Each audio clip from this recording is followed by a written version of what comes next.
여러분 안녕하십니까? 디지털로 표현되는 모든 것을 알아보는 인포맥스티, 저는 오진석입니다. 네, 이장우입니다. 네, 안녕하십니까? 네, 안녕하세요. 최근에 카카오 서비스 먹통 사건 이후에 사회 전반적으로 사이버 보안에 대한 관심이 높아지고 있습니다. 네. 특히 가상자산 업계도 대비를 더 해야 된다, 이런 목소리가 나오고 있는데 네. 현재 어떻습니까? 그 가상자산 시장에서 해킹이라는 주제는 예. 늘 꼬리표처럼 따라 붙었던 이제 단어이긴 하죠. 예. 그리고 잊을만함이 계속 사건들이 터지고 있고요. 예, 그리고 가상자산 시장도 계속 기술이 이렇게 발전하고 있잖아요. 예. 발전함에 따라서 새로운 형태의 해킹도 계속 이루어지고 있어요. 그래서 음. 오늘은 좀 해킹에 대한 주제로 한번 다뤄보면 좋을 것 같습니다. 네, 좋습니다. 디지털 자산에서 금융 그리고 IT 정보까지 저희가 꽉 채운 블록이 돼서 오늘도 디지털 세상으로 안내해 드리겠습니다. 인포맥스티 지금 출발합니다.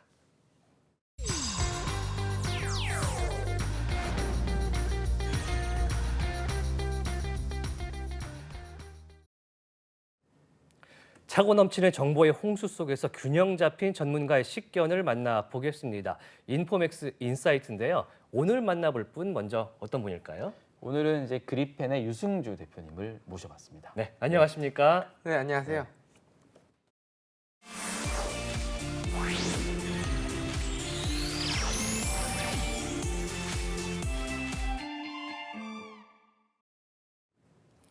네, 올해 글로벌 가상화폐 자산 시장의 해킹 피해액이 4조 원을 훌쩍 넘었다고 합니다.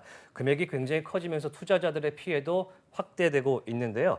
이 해킹 문제, 뭐가 문제인지 오늘 유 대표님과 이야기를 나눠보도록 하겠습니다. 네, 최근에 가장 이제 회자되고 있는 해킹 사례를 좀 들자면 예.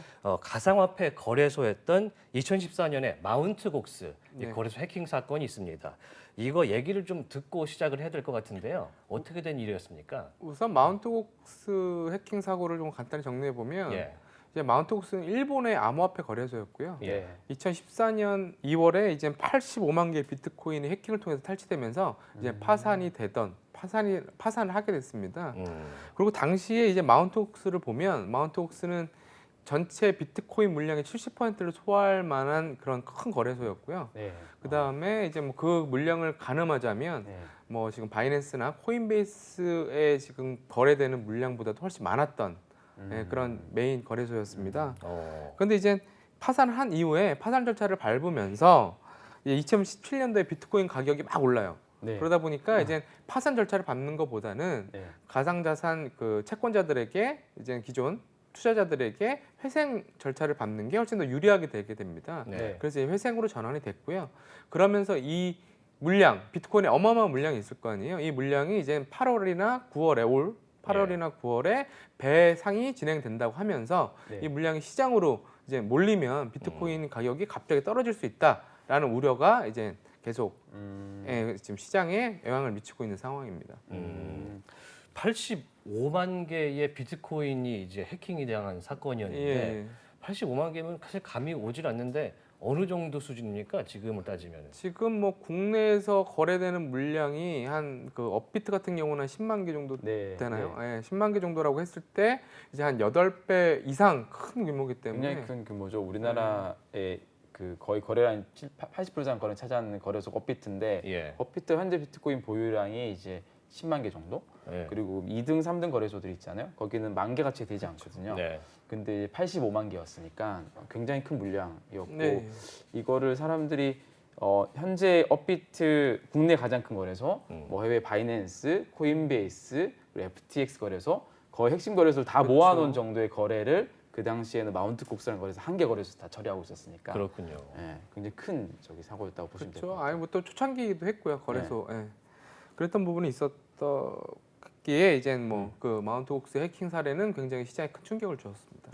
85만 개가 해킹이 됐고 네. 그다음에 지금 이제 보상 물량으로 이제 그 피해자들한테 나눠줘야 될 물량이 물량이 13만 남은 게 13만 7천 개. 네, 그리고 이제 13, 긴 법적 절차를 거치면서 네. 2017년 말하고 2018년도 초에 네. 어느 정도 현금화해서 좀 지급된 부분도 있습니다. 그리고 네네. 현재 남아 있는 게 이제 13만 7천 개인데 네.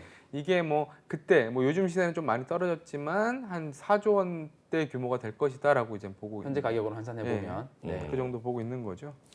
그 당시에 이제 마운트곡스가 해킹을 당했을 때 업계에서는 어떻게 받아들였습니까? 이게 해킹이 진짜냐라고 이 신빙성에 의문을 제기할 수도 있겠고요. 투자자들도 상당히 충격을 받았을 것 같은데. 시장에서 그때 당시에 이제 마운트옥스가 해킹 당하면서 우선 나중에 이제 그게 해킹 이후로 나오면서 파산까지 가게 되는 걸 그냥 지켜볼 수밖에 없었고요. 그리고 이제 2017년도에 이제 비트코인이 큰 이제 대중들한테 인기를 끌면서 사실 코인붐이 일었었잖아요. 예. 그 전이었기 때문에 뭐 사실 전체 경제 시장에 크게 영향을 줘서 막 이슈가 되고 그러진 않았었습니다. 우리가 지금 시기를 크립토 겨울이라고 부르잖아요. 네. 네. 작년 비트코인 가격 대비 70% 정도 빠졌으니까 첫 번째 크립토 겨울이 언제냐라고 하면 그 마운트 콕스가 해킹 당하고 나서 2014년 그때부터 비트코인 가격이 80% 가까이 하락을 했거든요. 그래서 이제 그 외부 시장에는 큰 영향을 안 준 것 같은데 이 크립토 시장 내에는 되게 크립토 시장 큰 영향을 영향에는 큰 영향을 줬었고요. 그 다음에 이제 그 이후에 이제 그 어떤 후폭풍이라고 하죠. 네. 이제 그 물량들이 이제 파산 절차나 회생 절차를 통해서 시장에 풀려버리면 네. 지금 한창 가격이 엄청나게 올라간 상황에서는 이제 비트코인 시장에 크게 쇼크를 줄 수 있을 것이다라는 게 이제 우려가 됐었던 상황입니다. 그 제가 생각하기에도 이 뭐랄까 보호 예수되어 있는 물량들이 이렇게 투자자들한테 보상이 지급이 되면 물량이 많아지면 가격이 떨어질 수도 있겠다라는 생각이 드는데 실제로 시장의 영향은 어떻습니까? 그렇게 뭐 결과만 먼저 말씀드리면 시장에 큰 영향을 주지는 않을 것 같습니다. 우선 이제 최종적으로 일본 법원이 이제 회생 관리인인 고바야시 변호사를 통해서 네. 이제 정해진 기간 내에 배상을 지급하도록 했는데 네. 그 정해진 기간이 아직 명시가 되진 않았어요. 그러니까 쉽게 말해서 이제 회생 관리인이 기간을 유동적으로 정해서 그 기간 내에 알아서 배분을 하라라고 했던 거죠. 그러니까 막 일시적으로 어느 날 갑자기 그 13만 7천 개의 비트코인이 풀려서 네. 시장으로 이제 그 뭐 블록딜이 일어나거나 매도가 이루어지는 상황은 일어나지 않을 것으로 보고 있고요. 예. 그리고 그리고 그 회생 관리인의 손에 자주지 되는 것도 어떻게 보면 되게 위험한 상황이지 그렇죠. 않을까요? 근데 한 번은 네. 이제 그 전에도 네. 이제 뭐 일본이나 하여튼 뭐 거래소 입장도 그 회생 관리인 입장에서는 갑자기 시장에 큰 충격을 줄 이유는 없기 때문에 네. 그 전에서도 이제 매도를 한 번에 하진 않았었어요. 한 번 이제 매도가 일어나서 현금화 했을 때도 크게 매도를 하지는 않았었고요. 예. 이제 또 게다가 이제 그 수많은 투자자들한테 배상 절차가 하려면 준비 네. 절차들이 필요합니다. 그것도 예. 이제 상당한 기간이 들어갈 것이고 게다가 또 요즘 보면 현재 BTC 매도 물량이 들어온다 해도 그거를 소화해 줄 수 있는 상황이 아니기 때문에 그게 다 이제 매도 물량으로 잡히지도 않을 것이고 또 투자자 또한 지금 상황에서 뭐 그때 당시에 비트코인을 매도할 이유가 그렇게 큰 메리트가 있는 지금 가격 시세 상황은 아닙니다. 근데 그런 우려는 있을 것 같아요. 지금 한 가격이 이제 네. 3천만 원 언저리 정도 하니까요.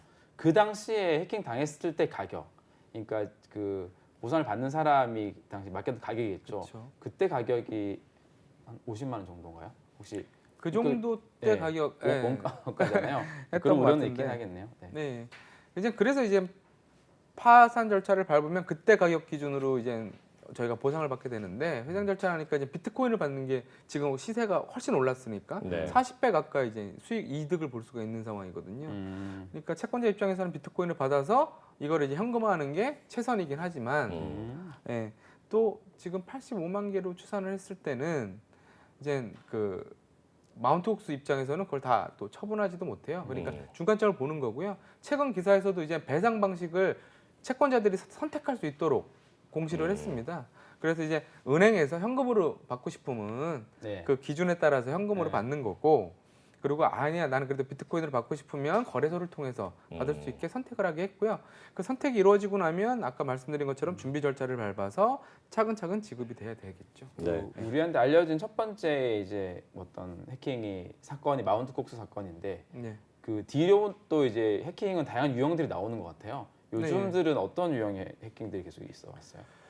해킹은 사실은 국내에서도 꽤 많았었고요. 계속 해킹 사건이 이루어왔지만 이제 가장 대표적인 해킹은 이제 거래소 해킹입니다. 거래소 해킹. 거래소 네. 해킹. 네. 저희가 이제 흔히 쓰는 뭐 업비트, 빗썸, 바이낸스들은 다 이제 중앙화된 거래소라고 하잖아요. 네. 중앙화된 거래소는 뭐냐면 이제 은행처럼 이제 고객의 가상자산을 수탁하고 나머지는 거래가 실제로 코인이 지갑을 통해서 막 이동하는 것이 아니라 네. 저희가 이제 DB로 처리한다고 하잖아요. 네. 그 제가 보내도 이제 어떤 데이터만 전송이 네. 되고 움직이는 거죠. 기록이 되는 네. 부분이라 말 그대로 뭐 한 곳이든 여러 곳에 이제 거래소는 그 투자자들의 가상자산을 예치하게 되잖아요. 네. 그 지갑을 이제 해킹하는 형태로 그동안 이루어져 왔습니다. 음. 그래서 해커는 이제 관리자, 그러니까 거래소가 중앙화된 시스템이잖아요. 네. 저희가 보통 하는.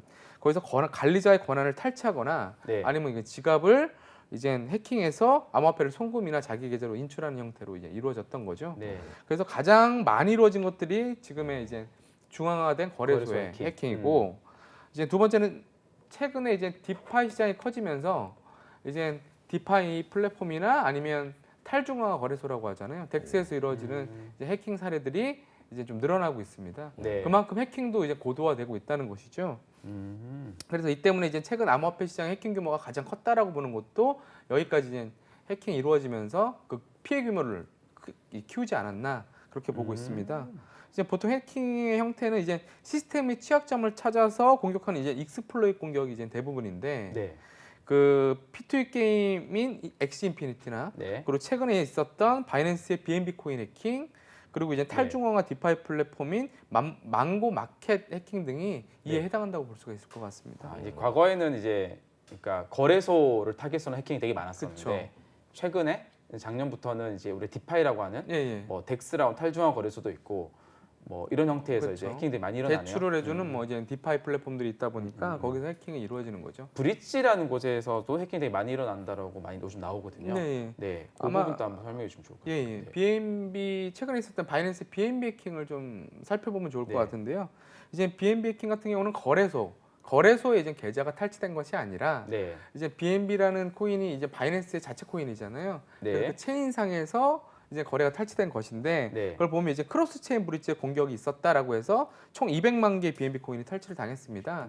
그 이제 크로스 체인 브릿지가 뭐냐면 네. 거래소 사용자가 한 블록체인에서 다른 블록체인으로 서로 다른 이제 토큰이나 코인을 전송할 때 사용되는 이제 프로토콜 기술인데요. 네. 그러니까 쉽게 말해서 이제 서로 다른 코인을 이 블록체인을 연결해주는 브릿지 역할을 하는 그 기술인 거죠. 네, 거기서 네, 네. 이제 공격을 당했다고 보시면 되는 겁니다. 음. 그게 이제 BSC 토큰 허브가 해커의 이제 공격 대상이 됐던 거죠. 네. 그러면서 아무래도 기존 블록체인으로 관리되는 시스템보다는 그 브릿지는 좀 기술력이 단단하진 않죠. 견고하진 않잖아요. 네. 그러니까 거기를 이제 공격해서 탈취한 것으로 그러니까 업계는 시장이 보고 이렇게 있습니다. 되게 성장하고 예, 예. 또 브릿지라는 기술, 또 디파이라는 기술 이런 것도 계속 또 발전하다 보니까 예, 예. 혹시 새로운 형태들의 해킹이 계속 많이 일어나는 것 같고 규모도 그래 줄어들지 않는 것 같아요.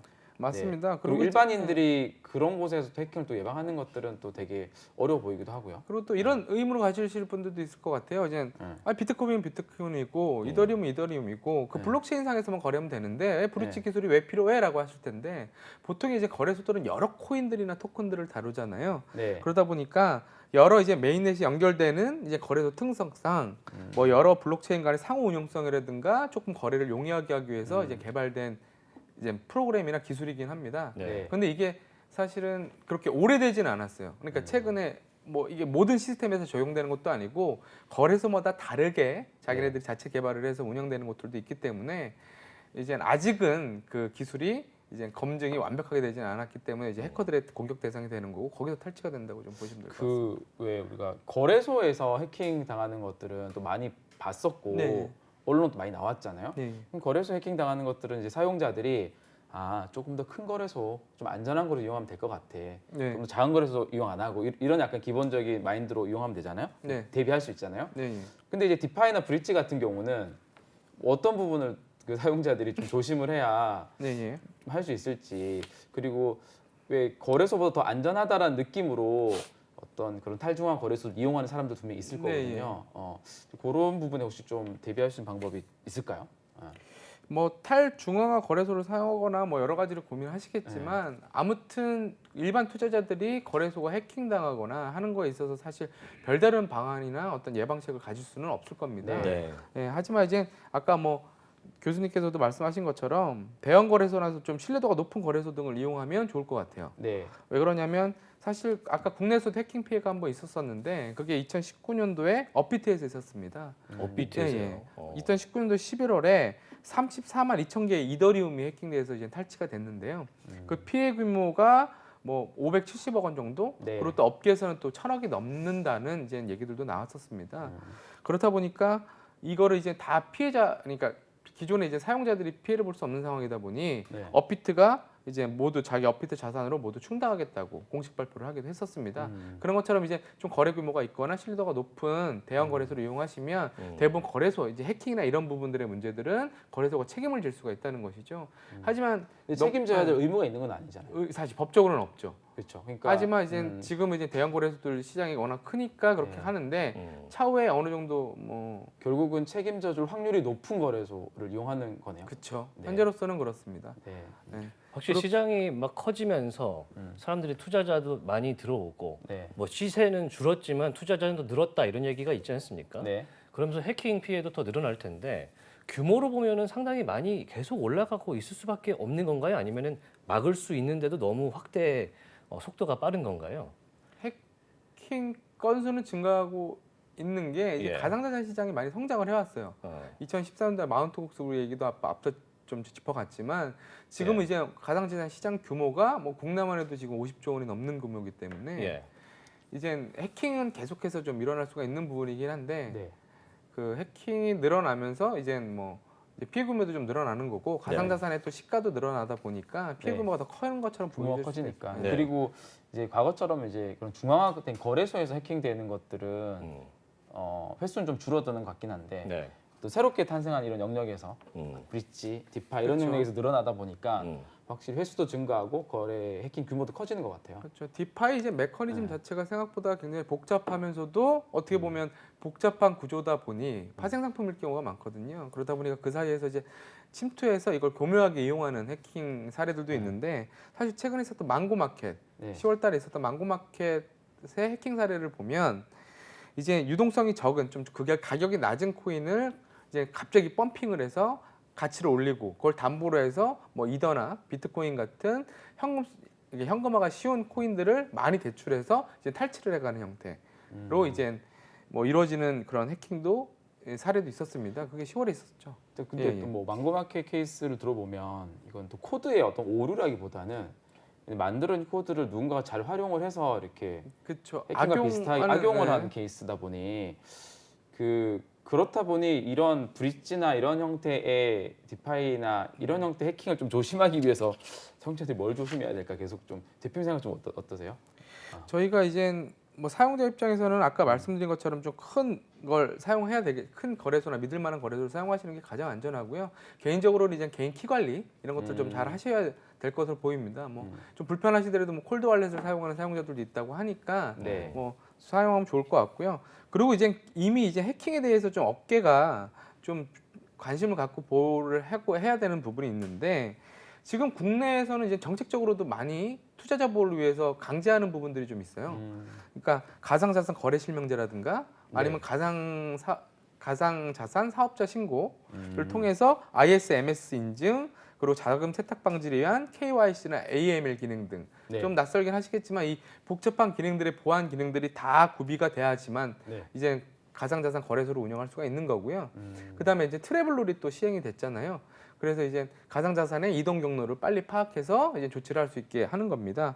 뿐만 아니라 사실 저희 같은 이제 블록체인 그 기술 기업들이 좀 있어요. 네. 그래서 이건 지갑을 어떻게 관리할 것이냐에 따라서 이제 뭐 멀티사인 같은 이제 다중 승인 기술이라든가 이런 것들이 개발이 됩니다. 그래서 제가 지갑에서 출금을 하려면 여러 절차나 이제 승인들을 얻어야만 이게 지갑에 전송을 할 수 있거나 그런 네네. 기술들이 이제 개발되고 있기 때문에 그리고 또 DID 인증이라거나 이런 기술로 최대한 이제 보완화되고 있는 것이죠. 그리고 이제 해킹 기술도 하지만 이제 해킹 기술이 나날이 발전을 하잖아요. 네. 그러니까 뭐 계속 저희가 실시간으로 모니터링을 하고 그 대응 방안을 계속 강구는 해야 됩니다. 보니까 최근에 국내 이제 원화 거래소 중에 한 곳이 네. 뭐 며칠 전에 그 해킹이나 또 해킹으로 인한 입출금 사고에 대해서 대응하는 모의 네. 훈련을 또 진행했다고 하더라고요. 네. 그런 부분들이 잘 네. 준비가 되면 또 위기 상황에서도 빨리 대처할 수 있지 않을까 그렇게 보고 있습니다. 그 디파이 같은 경우는 네. 아까 탈중앙 거래소 이런 것 같은 경우는 결국 투자자들은 코드를 믿어야 되는 거거든요. 그렇죠. 코드를 믿어야 되는 이제 그런 모델이기도 하고 그럼 그 코드가 제대로 작성이 됐는지 안 됐는지를 판단을 해야 되잖아요. 근데 이제 앵커님도 판단이 잘 안 되겠죠. 그렇죠. 개발자가 아니니까. 그래서 투자자들은 결국 그 코드가 제대로 짜여졌는지 안 짜여졌는지를 누군가 평가한 거를 믿어야 될 수밖에 없어요. 그래서 뭐 그런 감사기관들 이 코드가 제대로 짜여졌는지 안 짜여졌는지를 평가하는 기관들이 사실 있어요. 그러면 그래도 신뢰 있는 기관에서 평가를 받았냐 이것도 되게 이제 좀 판단할 수 있는 기준 같아요. 네, 내가 중요한 개발자가 아니라면. 것 같긴 한데 그죠? 사실은 뭐 아시다시피 디파이 플랫폼이든 뭐든 이더리움이든 이제 메인넷을 연결해서 여러 가지 코인들이 이제 압송이 되는 부분, 같이 거래가 되는 부분이기 때문에 네. 저가 좀 바라는 부분은 네. 이제 은행은 보통 이제 최근 은행이 해킹을 당하는 케이스보다는 요즘 암호화 해킹이 많잖아요. 물론 디지털 자산이긴 하지만 네. 은행 같은 경우는 이제 국제은행 간 통신협회라고 스위프트를 통해서 이제 고도의 보안성을 갖춘 뛰어난 금융 거래 이제 결제 기준을 두고 있습니다. 네. 그러니까 전 세계가 은행 어떤 국제 표준을 갖고 있다는 것이죠. 그렇죠. 네네네. 예. 그러니까 이 가상자산 시장도 아직은 없지만 뭐 대형 거래소들이 같이 네. 아니면 전 세계적인 국제 표준이 좀 만들어지면 네. 그 보안에 빨리 대응할 수 있게 네. 할 수 있다는 것이죠. 지금 뭐 해킹당해서 제 계좌가 털렸다 하더라도 해외 해커라든가 해외 거래소를 통해서 그냥 인출이 돼 버리면 사실은 거의 추적하거나 되찾기가 거의 불가능하다고 봐야 되거든요. 네. 그 대응도 쉽지 않고 해외 거래소 이루어지는데 뭐 공조해서 빨리 진행하기가 쉽지 않다는 거죠. 그러다 보니까 은행 같은 경우처럼 은행 기존의 금융권처럼 이제 국제 표준화된 어떤 보안 시스템이라든가 대응할 수 있는 거래 시스템이 표준화돼 있으면 대응이 좀 빠를 것으로 저 보고 있습니다. 맞아요. 제가 이야기를 듣다 보니까 이제 직접적인 해킹으로 인한 손실보다는 뭔가 그 거래하는 과정을 노린 스미싱이라든지 피싱이 훨씬 많다는 생각이 들거든요. 그러면은 그렇게 해서 해킹을 당하게 되면 탈취를 당하면 이 책임은 보통 어디에 지게 되나요? 보통 이제 아까 어디서 해킹이 됐느냐가 중요할 것 같아요. 뭐 보통 거래소에서 해킹을 당하거나 뭐 그랬으면 상관이 없겠지. 이제 거래소에 책임이 어느 정도 있겠지만 사실 법적으로 아직은 뭐 디지털 자산법이 딱 규정이 돼서 예. 누구의 책임이다. 너는 뭘 이행을 하지 않았냐를 따지기는 쉽지는 않겠지만 예. 개인의 아까 뭐 탈중앙화 거래소라든가 이런 것들 보면 사실 개인 관리도 굉장히 중요해요. 키 관리라든가 지금 모든 게 이제 제가 어떤 자산을 제 디지털 자산 누구한테 맡기는 건 아니니까. 네. 그러니까 본인이 한 번 더 조심하고 이제 프라이빗 키 관리라든가 이런 것들이 노출되지 않도록 주의하는 방법밖에 현재 책임은 없습니다. 이제 어떤 회사나 주체가 있는 중앙화된 거래소 같은 경우는 예. 당연히 그 회사가 책임을 져야 되는 게 맞고요. 음. 마운트콕스 같은 게 마운트콕스 책임을 지는 거잖아요. 물론 피해는 이제 개인들이 있겠지만 그 탈중앙화 거래소 같은 경우는 그걸 이제 코드로 구현을 해놓으니까 그 코드에 동의를 하는 사람이 이용을 하는 거거든요. 그러니까 이 금 책임은 그 코드를 보고 동의하고 이용하는 사람의 책임으로 현재는 좀 이렇게 좀 보고 있는. 그래서 이게 좀 탈중화되었냐 안 됐냐 이렇게 좀 보는 것 같아요. 시장에서.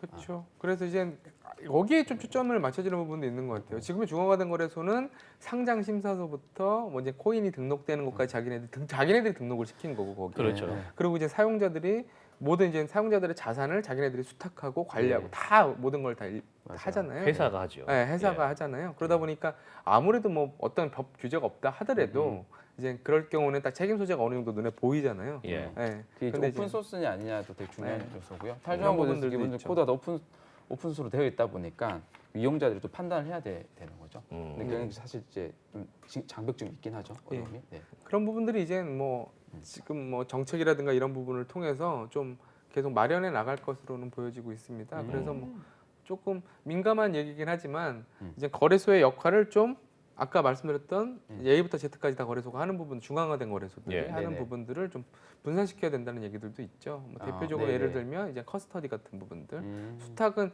증권은 이제 예탁 기준이라는 게 있잖아요. 네네. 그런 것처럼 이제 거래소가 다 그 자산을 들고 있지 않으면 어느 정도 위험도가 분산이 될 수도 있으니 뭐 커스터디를 분리한다거나 아니면 뭐 이제 평가나 심사를 좀 분리한다거나 뭐 이런 얘기들이 지금 업계에서도 얘기는 나오고 있는 상황입니다. 현재 암호화폐 거래소들은 이제 모든 걸 다 하는 거잖아요. 네, 그 자산을 직접 보관하기도 하고 예. 상장을 스스로 심사해서 상장시키기도 그쵸. 하고 또는 상장을 스스로 판단해 중지시키기도 하고 이런 것들을 이제 많이 뜯어내는 그런 또 것들이 좀 논의되고 오늘은 있는 또 것 같아요. 해킹이 주제다 보니까 이제 네. 커스터디 부분으로 좀 보면 네. 아무래도 이제 은행이나 좀 전문적인 기관이 그것만 맡아서 전담하는 것도 아무래도 좀 자산을 좀 더 한 번 더 장치를 두고 해킹 관리하는 것이 위험을 좀 아닌가. 줄일 수 있는. 줄일 수 있다는 것이죠. 그리고 저희가 탈중앙화 거래소나 덱스의 역할도 보지만 사실 좀 있는 그대로 말씀드리면 사실 덱스를 사용하기는 쉽지는 않아요. 그만큼 그 사용자 인터페이스라고 하잖아요. 사용자 방식, 사용성 자체가 좀 어렵긴 하죠. 그렇죠. 네, 그러다 보니까 지금도 국내 같은 경우는 90% 이상이 그냥 중앙화된 거래소에서 지금 다 거래가 된다고 보시면 됩니다. 개인이 암호화폐를 설치하고 이렇게 해야 된다는 게 익숙하지 않죠, 네. 일반 사람들은. 그럼 로그인만 하면 정책적으로도 좀 보호 장치가 있으면 좋겠다라는 생각이 드는데 네. 예를 들어 은행 같은 경우는 예금자 보호가 있지 않습니까? 네. 이제 암호화폐 업계에도 좀 그런 게 있으면 좋겠다 생각되는데 정책적으로 좀 준비된 게 있을까요? 아직까지는 계속 이제 디지털 자산법이 나온다라고 하는데 구체적인 것은 없습니다. 그리고 대부분이 지금은 그 문제들이 일반 투자자들이 피해를 보는 시장, 그리고 지금 2차 시장밖에 없잖아요. 거래소에서 바로 노출이 되고 네. 거래가 되다 보니까 계속해서 있었던 이제 투자자 피해를 줄이자라는 차원에서 투자자 피해 어떤 정책이라든가 투자자 보호 정책이라든가 이제 장치들이 먼저 얘기가 되고 있고요. 그래서 이제 이제 앞으로 나올 뭐 디지털 자산법이 어떻게 될지 몰라도 거기에 이제 투자자를 보호할 수 있는 예방이라든가 사후 대책 등이 같이 논의되면 좋을 것 같습니다. 그 전까지는 이제 거래소든 관계자들이 계속해서 끊임없이 모니터링하고 대응 방안을 같이 강구하는 게 좋을 것 같습니다. 네. 네. 확실히 가상자산 관련된 투자자 보호법이 좀 빨리 생겼으면 좋겠다. 그렇죠. 자산법이 좀 생겼으면 좋겠다는 생각이 듭니다. 오늘 해킹 관련된 이야기 나눠봤습니다. 그리펜의 유승주 대표와 이야기 함께했습니다. 고맙습니다. 네. 네, 오늘 가상자산 이야기로 이제 저희 인포맥스티를 진행하고 있는데요. 혹시 대표님께서는 네. 그러면 안 되겠지만 네. 뭐 거래를 하시다가 투자를 하시다가 뭐 네. 손실을 본 경우가 있으실까요? 손실이요? 네, 해킹으로 인한. 네, 저는 경험 있어요. 있습니까? 네, 경험 있고 실제 제 자산을 빼가는 모습들을 눈으로 보고 있기도 했었고요. 그렇다 보니까 더 이제 조심하게 되는 경우도 어떻게 있습니다. 대처를 하신? 근데 이제 그런 것들이 이제 아까도 얘기하셨지만 예. 대응의 부분에서 어려운 것들이 우리가 그 일반 금융 자산들 같은 경우는 이제 경찰이나 당국들이 잘 대응을 할 수 있어요. 네. 근데 이런 것들은 보통 해킹을 하고 해외 거래소들을 많이 이용하기 때문에 예.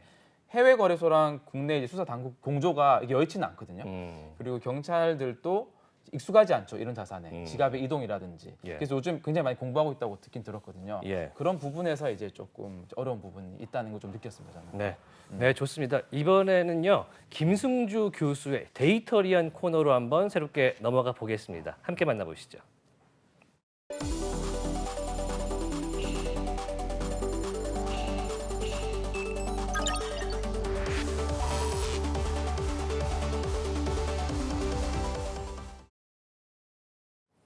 네, 오늘부터 인포맥스티의 새로운 코너죠. 고려대학교 김승주 교수의 데이터리안을 만나보도록 하겠습니다.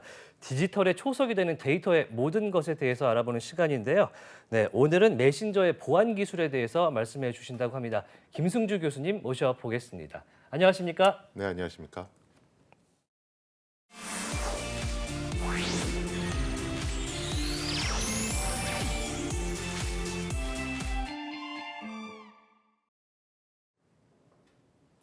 네, 저희가 앞선 시간에는 가상자산의 해킹 관련된 이야기를 나눴는데 이번에도 역시 보안 관련된 이야기를 좀 해보도록 하겠습니다. 오늘은 메신저 관련된 이야기인데 우리가 이제 온라인 메신저 굉장히 많이 쓰지 않습니까? 지금 우리가 쓰고 있는 온라인 메신저의 형태 언제부터 어떻게 시작이 됐습니까? 사실은 뭐 요새 뭐 가상자산, 뭐 거래 내용, 네. 뭐 이렇게 아니면 정보들 주고받는데 보안 메신저들 예. 많이 이용하시잖아요. 그렇죠. 그래서 아마 이제 데이터리언 첫 주제도 아마 메신저를 잡으신 것 같은데 사실은 최초의 이런 어떤 컴퓨터를 이용한 네. 메신저는 1996년에 개발됩니다. 96년이에요. 네네. 이스라엘 기업이 만들었었고 그때 이제 ICQ라고 하는 메신저가 있었습니다. 이게 아주 빅히트를 쳐서 4년 만에 글로벌 이용자가 한 1억 명 정도 예. 모였었고요. 네. 그러다가 이제 1999년 그러니까 ICQ가 나온 지 3년 후에 마이크로소프트가 이 시장에 뛰어듭니다. 네. 그래서 그때 나왔던 게 이제 MSN 메신저. 메신저였죠. 기억납니다. 그거부터는 네. 써본 것 같습니다. 그렇죠. 네. 이게 2004년 기준으로 글로벌 사용자가 1억 3천만 명 정도 됐었고요. 굉장히 많았군요. 예, 국내에서도 한 뭐 700만 이상의 이용자들이 쓰고 예. 있었습니다. 그러다가 이제 2002년에 네이트온 메신저가 나옵니다. SK의 네이트 그렇죠. 메신저. 많이 썼습니다. 그렇죠. 예. 그건 뭐 싸이월드하고도 연동되고 네. 뭐 이런 것들이 있었죠. 그러면서 이제 스마트폰 시대가 열리고 그 당시에 이제 김범수 의장이 미국을 방문해서 스마트폰이 보급되면 PC에서 쓰던 메신저가 폰 안으로 들어갈 거고 이게 세상을 장악할 수 있겠다. 이렇게 느끼기 시작합니다. 그러면서 2010년에 카카오톡 메신저가 세상에 나오기 시작하죠. 네. 그러다가 이제 2014년에 카카오톡 도감청 논란이 네네네. 네. 이제 불거지면서 추적이 가능하다면서 그때 이제 텔레그램이 전면으로 부상하기 시작합니다. 이 텔레그램 메신저는 사실은 2013년에 만들어진 메신저인데 이용자들이 잘 모르고 있다가 2014년에 이제 주목을 받기 시작한 상당히 거죠. 오래된 메신저군요. 그렇죠. 그러면서 이제 사람들이 야 메신저에도 보안 기능이 있대. 그 메신저들이 다 똑같지 않대. 뭐 이런 걸 이제 인식하는 계기가 됐습니다. 그때부터 텔레그램이 사람들한테 이제 알려지기 시작했죠. 그렇죠. 그러면 초기에 이제 PC용으로 쓰던 ICQ라든지 MSN 메신저와 비교할 때 지금의 메신저 형태는 역할이나 뭐 쓰임새가 좀 달라졌습니까? 일단은 그냥 기능상으로 봐도 예. 네. 예전에는 단순히 그냥 메시지 정도만 보내는 거였는데 예. 지금은 뭐 파일도 첨부해서 보내고 그렇죠. 또 뭐 단체방 뭐 이렇게 해서 여러 사람이 뭐 네. 대화를 나눌 수도 있고 거기다 뭐 음성 통신 뭐 화상 통신 기능이 들어가면서 이제는 막 전화기 역할까지도 이제 하게 된 거죠. 네. 그래서 영역이 굉장히 넓어졌다 이렇게 보시면 될 것 같고 보안 기능과 관련해서도 굉장한 업그레이드가 있었습니다. 처음에 뭐 ICQ라든가 네. MSN 메신저가 나올 때는 사실은 보안 기능이라는 게 별로 없었습니다. 네. 일단은 메신저에 대해서 잠깐 이제 말씀을 드려야 되겠는데 많은 분들은 내가 스마트폰이나 PC에서 메시지를 쳐서 샌드 버튼을 누르면 네. 해당 수신자한테 상대편한테 곧바로 그 메시지가 가는 거라고 생각들을 하세요. 느껴지죠. 예, 네. 그런데 그렇지는 않고요. 내가 상대편한테 메시지를 보내면 중간에 그 회사 서버에 임시적으로 저장이 됩니다. 그랬다가 이제 상대편한테 보내지는 겁니다. 네. 네. 왜 이렇게 서버에 중간에서 한번 저장을 하냐면 예. 중간에 서버에다 저장해 놓지 않으면 네. 상대편 수신자가 네. 뭐 휴대폰을 꺼놨을 수도 있고 통화권 이탈 지역에 가 있을 수도 있습니다. 그렇죠. 그래서 서버에서 메시지를 잡아놓고 있다가 상대편 수신자가 통화 가능 지역에 들어온다거나 아니면 휴대폰을 켜면 이제 서버에서 보내주는 겁니다.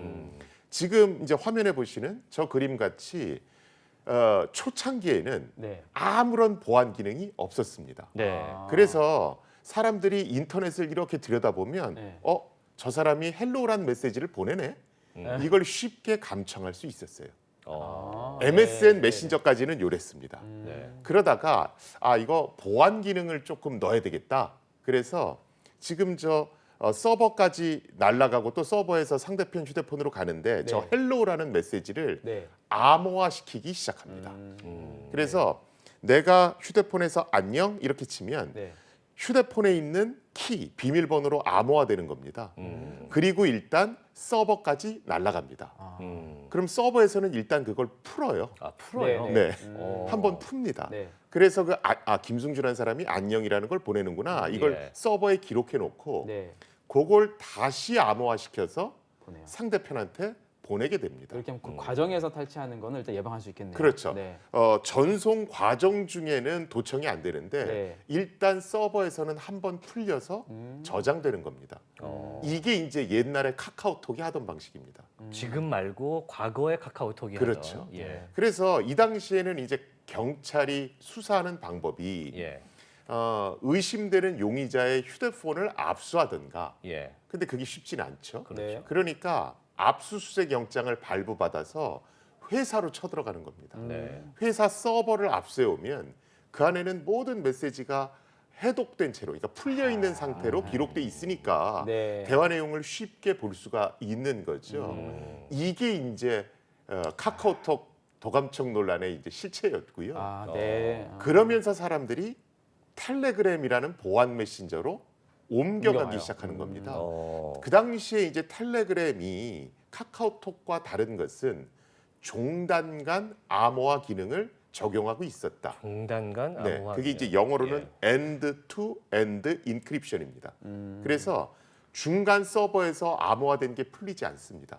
지금 화면에 나오고 있는데 예. 내가 안녕 이렇게 문자를 입력하면 네. 그게 내 스마트폰에 있는 키, 비밀번호로 암호화됩니다. 네. 그래서 암호화된 메시지가 날아가죠. 네. 원래 옛날에 카카오톡에서는 저게 풀려서 풀렸죠. 카카오톡 서버에 저장됐습니다. 네. 그런데 텔레그램에서는 저게 풀리지 않고 네. 그대로 서버에 저장됩니다. 종단간 암호화 기술이 그렇죠. 하는군요. 그랬다가 상대편 휴대폰으로 보내주는 겁니다. 그러면 상대편 휴대폰에는 똑같은 키가 있기 때문에 예. 풀어볼 수 있죠.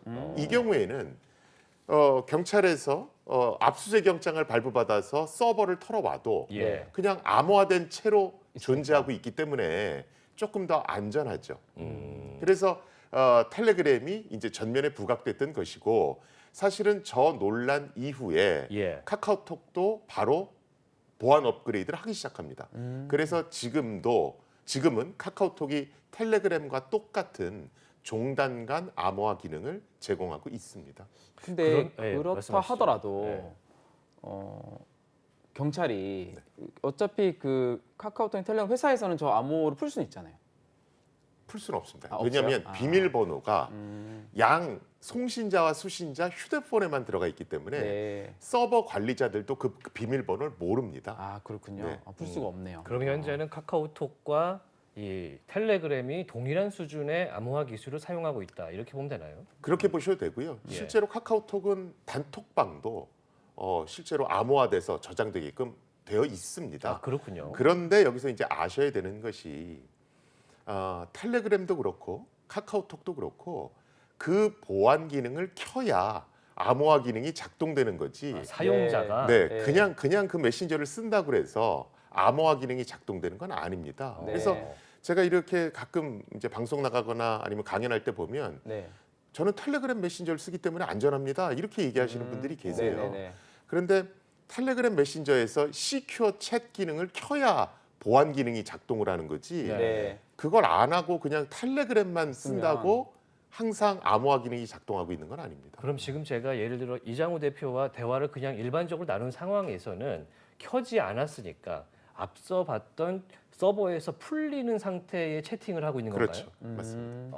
그러면은 이제 좀 켜는 방법 같은 거를 잠깐 알려주시면 더 좋을 것 같은데. 그러니까 뭐 비밀 챗, 시큐어 챗 이런 게 메뉴에 있어요. 아, 메뉴에. 네, 카카오톡이든 뭐 텔레그램이든. 예. 그래서 그걸 선택하셔서 대화를 나누시면 근데 이게 됩니다. 이제 불편하죠. 그렇죠. 지워지죠 그러니까- 계속. 그렇죠. 그런데 이제 많은 분들은 아니 그걸 기본으로 그냥 다 켜놓으면 예. 그 디폴트로 그게 켜져 있으면 좋을 걸 왜 예. 이렇게 귀찮게 만들어? 그쵸. 또 이렇게 얘기하시는 분들이 그러게 계세요. 말이에요. 그런데 그걸 디폴트로 항상 켜놓으면 요새는 스마트폰만 가지고 메신저를 쓰시는 게 아니라 PC를 이용해서도 메신저를 쓰시거든요. 예. 그러면 PC를 이용해서 메신저에 로그인했을 경우에 과거 대화 내역이 쫙 보여야 좀 편하잖아요. 업무를 하려면 그렇죠. 그렇죠. 근데 더더욱. 보안 기능이 기본적으로 켜 있으면 네. 이게 서버에도 그냥 다 암호화돼서 저장돼 있거든요. 네. 예. 그래서 서버의 기록을 갖고 와봤자 PC에서 볼 수가 없군요. 없습니다. 그럼 많은 분들이 아니 그러면 비밀번호를 PC에도 설치하면 되는 거 아닙니까? 네. 이런 얘기를 또 하세요. 예. 그게 이제 어느 정도로 귀찮냐면 공인인증서 PC에서 스마트폰으로 옮겨 보셨나요? 네. 네. 한 30분 걸립니다. 네. 그런 정도로 귀찮습니다. 예. 그게 또 옮긴다고 해서 또 그렇게 잘 되는 것도 아니고. 네. 그래서 이 종단간 암호화 기능이 보안상으로는 참 좋지만 예. 이게 서비스 이용하기가 참 힘듭니다. 그러네요. 그래서 업체들이 그걸 기본 기능으로 제공을 안 하는 겁니다. 이용자 딱 떨어뜨리기 좋겠네요. 근데 네. 또 많은 분들이 텔레그램 메신저는 세계 최강의 메신저일 거야. 예. 또 이런 얘기들 많이 하세요. 왜 그러냐면 뭐 텔레그램 메신저에는 이 어떤 창립자의 어떤 역사적 배경이 조금 텔레그램 메신저를 돋보이게 하는 요인이 되기도 합니다. 네. 궁금합니다. 이게 원래 그 러시아 사람이 만든 메신저입니다. 그런데 수사에 협조하라고 그러니까 독일로 망명을 가버렸어요. 이제 이런 어떤 배경이 더해지니까 우리의 프라이버시를 더 잘 지켜줄지도 몰라. 사람들을 더 신뢰하게 되는 네네. 거죠. 이러는 게 이제 깔려 있는 겁니다. 예. 그런데 외국에는 많은 시민단체들에서 네. 보안 메신저 랭킹을 뽑아서 이렇게 공개를 합니다. 예. 그걸 놓고 보면 사실은 텔레그램 메신저는 중상 정도 된다고 보시면 돼요. 네. 최강은 아니군요. 그렇죠. 사실은 텔레그램 메신저보다 보안 수준이 훨씬 더 높은 메신저들이 존재합니다. 네. 여기서 보안 수준이라는 건 종단 간 암호화 기능도 제공되고 네. 그게 또 디폴트로 기본으로 제공돼야 되고 네네. 또 이런 여러 가지 이슈들이 있습니다. 보통 그런 것들을 다 놓고 봤을 때 아주 탑 클래스의 보안 메신저다 이렇게 평가받는 것들은 뭐 시그널이라든가 네. 위커 같은 것들이 탑 랭크에 있는 보안 메신저입니다. 물론 뭐 다른 것도 있지만 이미 언론에 밝혀졌기 때문에 제가 말씀드리는 네. 거고요. 네네. 시그널이라는 보안 메신저는 예전에 이제 드루킹 예. 이 뭐 네이버에 댓글을 조작했다 네. 뭐 네, 이런 네. 논란이 있었죠. 네. 그 드루킹이 사용했던 보안 메신저가 시그널입니다. 어. 그래서 이때 저같이 이제 보안하던 사람들은 네. 드루킹이 시그널을 썼다는 기사가 딱 나왔을 때 네. 준비를 좀 하긴 했구나. 이런 왜냐면 시그널을 일반인들이 알질 못하거든요. 처음 네, 들어봤습니다. 그렇죠. 그 다음에 또 이제 조주빈 N번방 사건이 터지면서 예. 위커라고 하는 메신저가 또 떠올랐죠. 예. 조주빈이 아동 성착취물을 이제 유포를 메신저를 했죠. 통해서 유포하고 예. 암호화폐를 통해서 수금을 했었죠. 그런데 일반적인 N번방에서는 텔레그램 메신저와 비트코인이라는 암호화폐를 썼습니다. 그런데 VIP를 대상으로 하는 VIP 방에서는 텔레그램보다 보안 수준이 높은 위커라고 하는 보안 메신저를 썼고요. 암호화폐도 비트코인을 안 쓰고 그거보다 익명성 기능이 더 위라고 일컬어지는 모네로라고 하는 네. 암호화폐를 썼습니다. 그래서 제가 보안 메신저가 또 암호화폐하고도 많은 관련이 있습니다. 서두에 네, 그렇게 네, 말씀드렸던 거고요. 그래서 텔레그램보다도 보안 수준이 더 높은 보안 메신저가 많다. 이렇게 알아두시면 될 것 같습니다. 근데 그 높은 수준의 보안 메신저를 이용하고 아까 이제 시크릿 모드 같은 걸 사용하면 정말 수사 당국에서도 그 내용을 이렇게 그 회사 협조를 얻더라도 확보하는 거는 불가능한가요? 아니면 또 방법이 있나요? 기술적으로 뭐 완벽한 건 없으니까 뭐 기술적인 오류를 취약점을 찾아서 분석할 수는 있겠죠. 네네. 그런데 그게 점점 더 어려워지고 있다라는 건 확실합니다. 지금 사실은 이게 좀 문제가 되고 있어요. 사실은 뭐 얼마 전에도 카카오톡 먹통 사태가 있었죠. 네네. 그러면서 우리가 지금 얘기하고 있는 건 카카오톡은 공공재 아니냐.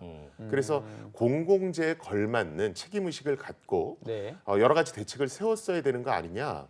그렇죠. 이런 얘기를 했죠. 예. 지금도 논의가 계속되고 있고 네. 그리고 또 법안을 준비 중에 있는 걸로 제가 압니다.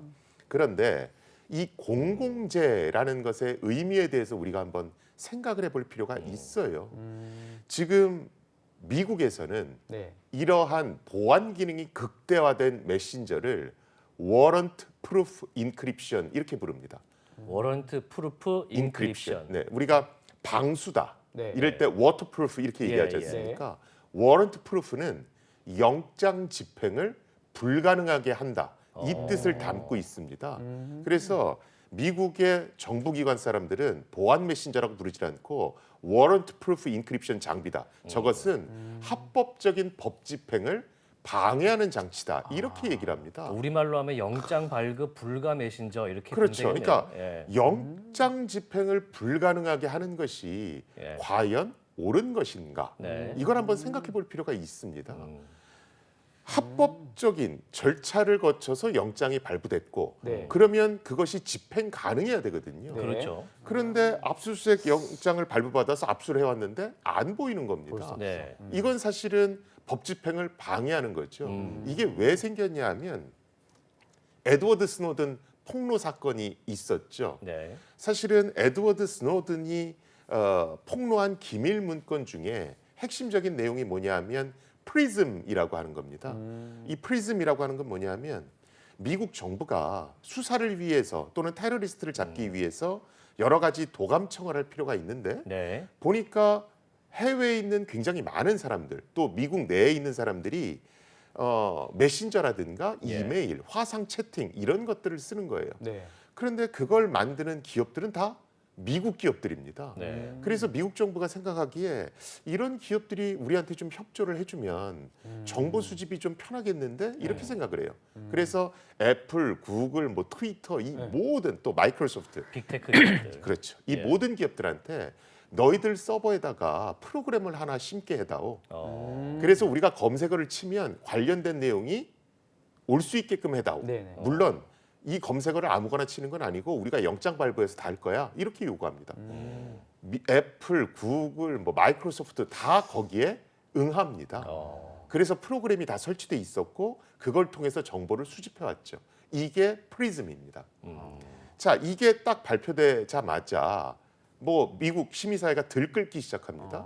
그러면서 야 너희들 우리가 사랑해서 지금 이렇게 컸는데 그럴 수가 있어? 이렇게 얘기를 하고 그렇죠. 예. 그 당시에 애플이나 구글의 수장은 아니 법대로 저희가 따른 건데 이걸 어떻게 합니까?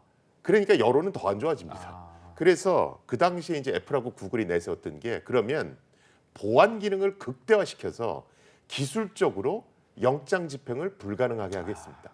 그래서 우리조차도 협조를 못하도록 하겠습니다.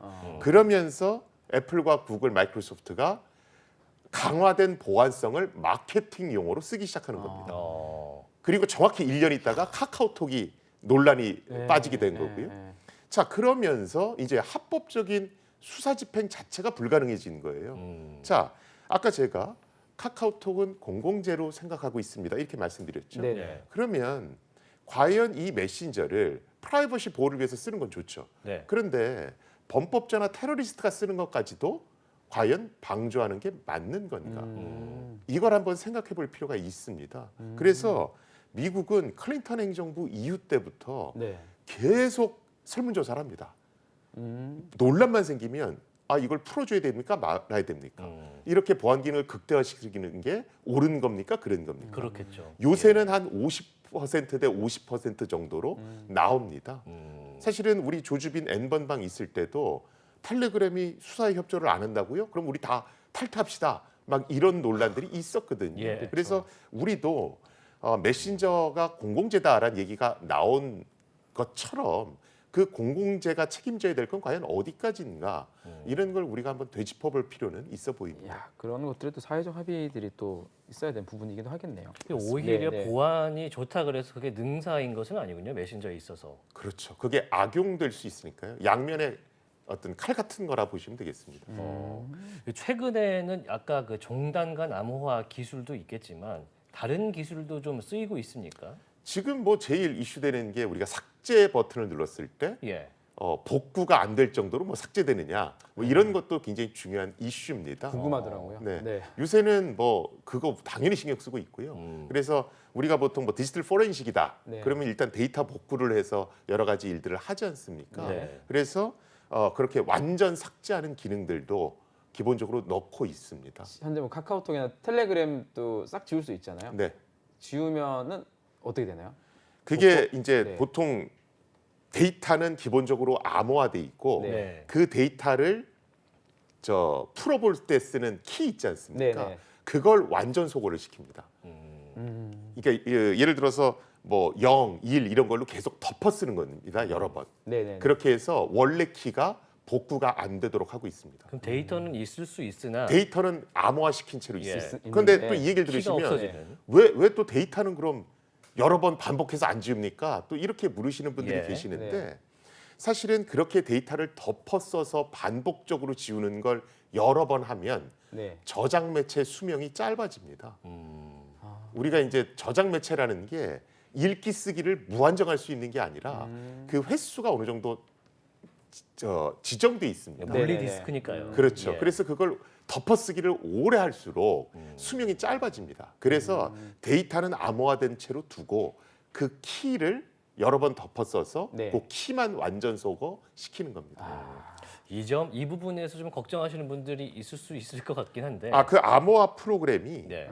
거의 뭐 국제적으로 여러 전문가들이 검증한 국제 표준 암호를 쓰기 때문에 그건 그렇게 걱정 안 하셔도 됩니다. 삭제를 하면 쉽게 일단은 저 할 수는 없다. 예. 이렇게 이해하면 되겠네요. 삭제가 네. 뭐 거기서는 안 되더라도 이게 열릴 가능성은 없다 이렇게 봐야겠군요. 그렇죠. 네.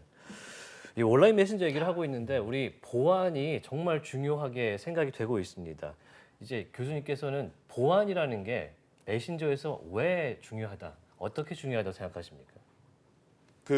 일단 개인의 내비게이터와 메신저만 압수하면 그 개인에 대해서 모든 걸 알 수 있는 시대가 됐습니다. 맞아요. 동선과 대화 내용 뭐 모든 걸 압수할 수 있으니까. 그래서 이제는 메신저가 그냥 내 자신이 된 자신이다. 겁니다. 네. 그래서 프라이버시 보호 측면에서 분명히 중요한 건 사실이고요. 예. 그래서 어느 정도 내가 쓰고 있는 메신저에 보안 기능들이 뭐가 있고 그걸 도대체 어떻게 하면 작동시킬 수 있는가 이런 것들은 기본적으로 조금 아실 필요가 있는 것 같아요. 예. 근데 이제 그냥 나는 보안 메신저를 깔았으니까 알아서 될 거야 이렇게 생각하시는데 이제 그건 아니다. 그래서 내가 기능을 켜고 끌 줄은 알아야 되겠다. 네네. 이거는 좀 명심하실 필요가 있고요. 예. 그리고 두 번째가 우리가 이제 단체방 같은 걸 많이 쓰세요.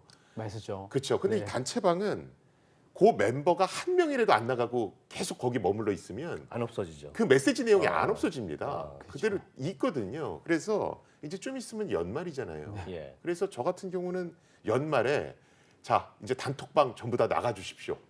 그 대청소 작업들을 이제 한 번씩 합니다. 네. 그래서 그런 것들을 좀 반드시 해두실 필요가 있어요.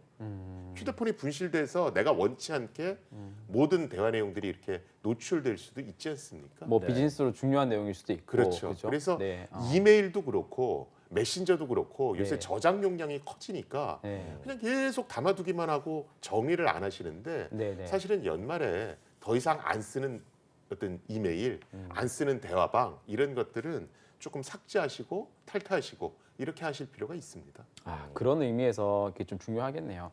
기존에는 사실 그런 의미보다도 그냥 뭐 인연이 조금 이제 멀어지거나 끊어지거나 하면 이제 너무 채팅방이 많으니까 그렇죠. 하나씩 없애는 작업이었는데 약간 보완적인 이유 때문에라도 좀 그런 습관들을 키울 필요가 있겠다, 그죠? 특히 언론 종사자분이나 회사 대표님은 필수십니다. 네. 언제 어떤 일이 벌어질지 모르니까. 네. 그 연말이 되면 한 번씩 이제 삭제하면서 다시 나갔다가 초대하는 그렇죠. 일을 반복하면 번거롭더라도 네. 굉장히 좋을 것 같습니다. 그러면 이제 보안성에 대해서 얘기를 해주셨는데 앞서서 뭐 시그널이라는 메신저도 말씀해 주셨고 우리가 이제 카카오톡을 대부분의 사람들이 쓰고 있습니다만 앞으로는 어떤 형태의 메신저가 좀 주도권을 새로 생긴다면 차지할 수 있을 거라고 보십니까? 일단 뭐 보안 기능은 굉장히 중요해졌고요. 예. 그리고 요새 보안 기능이 기본적으로 켜 있느냐 이게 굉장히 또 중요한 이슈로 떠오르고 있습니다. 그래서 많은 메신저들이 그 보안 기능 좀 번거롭더라도 예. 그 보안 기능을 기본적으로 켜려고 많은 노력들을 해요. 네. 그래서 앞으로 이제 이 메신저가 보안 기능을 디폴트로 제공하느냐 안 하느냐 이런 게 좀 이제 눈여겨 보셔야 되는 거고요. 네네. 그 다음에 이제 중요한 것이 보안 메신저를 여러 디바이스에서 로그인할 수 있게끔 돼 있지 않습니까? 네. 예? 그렇게 되면서 이제 비번 관리가 되게 중요해졌어요. 이제 아이디하고 비번 치면 로그인이 되잖아요. 그런데 이렇게 여러 디바이스에서 메신저를 로그인하실 때는 이중 인증 기능을 좀 켜놓으실 필요가 있습니다. 이중 인증. 네, 우리가 로그인할 때 단순히 아이디 비번만 쓰면 보통 들어가는데 네. 그거 말고 뭐 SMS 문자라든가 네. 뭐 일회용 비밀번호 이런 거 같이 또 한번 입력해야 들어갈 수 있게끔 하는 그런 예. 게 이중 인증입니다. 인증을 2번 이상 한다는 거죠. 그래서 저 같은 경우도 제가 기본적으로 갖고 있는 스마트폰 네. 그리고 제가 항상 들고 다니는 노트북 음. 요 두 군데에서는 그냥 아이디 비번만 갖고 로그인을 할 수 있게끔 해놨습니다. 그런데 학교에 있는 PC라든가 네. 다른 데서는 항상 이중 인증 기능이 활성화돼 있도록 제 건 돼 있거든요. 네. 그래서 그런 설정들을 좀 눈여겨서 하실 필요가 있습니다. 왜냐하면 요새는 워낙 메신저에 접속할 수 있는 디바이스가 많아지면서 그쵸. 그냥 그걸 또 이렇게 방치해 두시는 경우가 많거든요. 아, 그 이런 메신저의 프라이버시 문제 때문인 것 같은데 보안 문제랑 이제 블록체인 기술을 다루는 팀들 중에는 이 메신저를 어떤 블록체인 기술을 활용해서 풀어보겠다라고 시도한 팀들이 있거든요. 네. 근데 이제 어떤 형태로 블록체인 기술이 적용이 되길래 이런 부분들 해소할 수 있는지 그 부분에 대해서 이게 현실 가능성이 있는지. 사실은 블록체인은 예. 투명성이 핵심 기능 중에 하나죠. 네. 그래서 보안 메신저가 추구하는 거하고는 네. 사실은 굉장히 대치된다고 다르죠. 보시면 돼요. 예, 예. 그래서 사실 블록체인을 가지고 할 수 있는 건 뭐 메신저에 로그인한 기록들, 그 네. 로그 기록이라고 하는 거 그런 것들을 이제 블록체인에 계속 기록을 해서 네. 나 이외에 다른 사람이 접속한 건 아닌가 이렇게 이제 확인할 수 있는 용도 그 정도 수준이라고 보시면 될 것 같고요. 그렇죠. 예, 블록체인이 어떤 기밀성이라고 그래서 어떤 메시지를 암호화시키고 뭐 이러는데 도움을 주지는 않습니다. 그렇죠. 네. 그리고 얘기 나온 김에 사실은 암호화폐, 가상자산 투자를 유도하면서 네. 이거는 여러분들께만 드리는 정보입니다. 네. 그래서 이제 가상자산 배포를 이제 텔레그램이라든가 이런 보안 메신저를 통해서 하시는 분들이 계세요. 네. 저는 사실은 그런 건 절대로 믿지 마십시오. 그러니까 가상자산 암호화폐라는 게 백서도 공개하고 네. 투명하게 검증받는 걸 어떤 핵심적인 철학으로 보고 있는데 네. 자 이거는 텔레그램을 통해서 이 정보를 들으셔야 되고요. 텔레그램 단톡방으로 들어오셔야지만 저희 걸 사실 수 있어요.